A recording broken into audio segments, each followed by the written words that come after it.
Hello guys, welcome back to my channel world of Dhanvisha. ఈరోజు మనం సింపుల్గా మటన్ అండ్ ఆలూ కర్రీ ఎలా చేసుకోవాలో చూసేద్దాం. ఫస్ట్ అయితే కుక్కర్ తీసుకొని అందులో మనం మటన్ వేసుకొని, ఆల్రెడీ పసుపుతో ఇది క్లీన్ చేసిందే,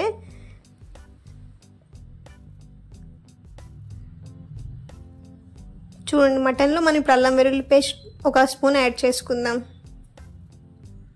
వేసుకొని కొంచెం వాటర్ వేసుకొని 5 విజిల్స్ వచ్చే వరకు మనం కుక్కర్ పెట్టుకోవాలి. మటన్ లేతగా ఉంది కాబట్టి 5 విజిల్స్ సరిపోతాయి. ఇంకొక గిన్నె తీసుకొని అందులో 4 చిన్న గరిటెలు నూనె అయితే వేసుకుందాం. ఇక్కడ నేనైతే గాను నూనె యూజ్ చేస్తున్నాను. నూనె వేడెక్కగానే మనం ఇందులో పచ్చిమిర్చి ఇంకా ఉల్లిపాయలు వేసుకుందాం. ఆనియన్స్ అనేవి బ్రౌన్ కలర్లో వచ్చే వరకు ఫ్రై చేసుకుందాం.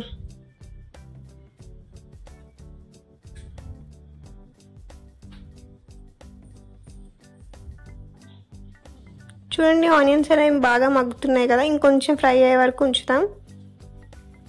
మూత క్లోజ్ చేసుకొని పెడదాం. చూడండి, ఆనియన్స్ అనేవి కొంచెం బాగా ఫ్రై అయిపోయినాయి. ఇప్పుడైతే మనం ఇందులో అల్లం వెల్లుల్లి పేస్ట్ అయితే యాడ్ చేసుకుందాం. ఆల్రెడీ ఇందాక అల్లం వెల్లుల్లి పేస్ట్ 1 స్పూన్ వేసుకున్నాం కదా, ఇప్పుడు దానికి తగ్గట్టు నేనైతే 1.5 స్పూన్ అయితే ఇక్కడ అల్లం వెల్లుల్లి పేస్ట్ యాడ్ చేస్తున్నాను. వేసుకొని ఇది పచ్చివాసన పోయే వరకు మనం అయితే మూత పెట్టుకుందాం.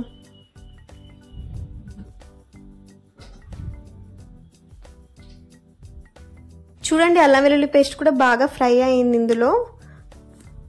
సో ఇప్పుడైతే మనం పొటాటోస్ని అయితే యాడ్ చేసుకుందాం.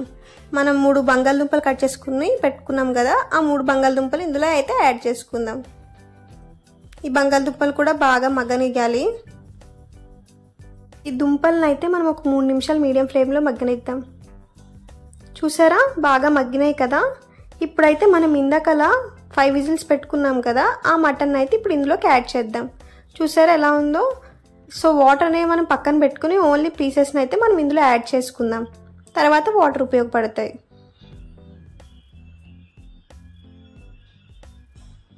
మటన్ వేసుకున్నాక బాగా మొత్తం కలుపుకొని ఒకసారి మూత పెట్టుకొని ఒక 5 మినిట్స్ మగ్గనిద్దాం.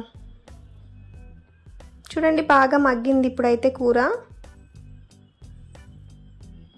బాగా మగ్గినాక మనం ఇందులోకి అయితే 1 స్పూన్ పసుపుని అయితే యాడ్ చేసుకుందాం. ఇందాక ఆల్రెడీ ఫస్ట్లో వేసుకున్నాం కాబట్టి కొంచెం సరిపోద్ది. అండ్ 2 స్పూన్స్ సాల్ట్ని అయితే యాడ్ చేసుకుందాం. అండ్ కారం కూడా ఒక 2 స్పూన్లు అయితే యాడ్ చేసుకుందాం.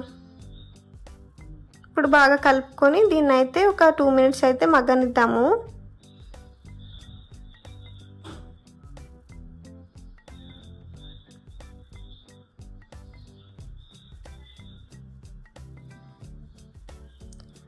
చూసారు కదా, కూర అయితే బాగా మగ్గింది. ఇప్పుడైతే మనం ఇందాక పక్కన పెట్టుకున్నాం కదా, వాటర్ అయితే యాడ్ చేసుకుందాం. ఇప్పుడైతే మనం ఒక 10 మినిట్స్ కూరని అయితే బాగా మగ్గనిద్దాము. అండ్ ఈ వాటర్ అంతా పోయే వరకు కూడా దగ్గరికి అయిపోయే వరకు ఉంచుకోవాలి.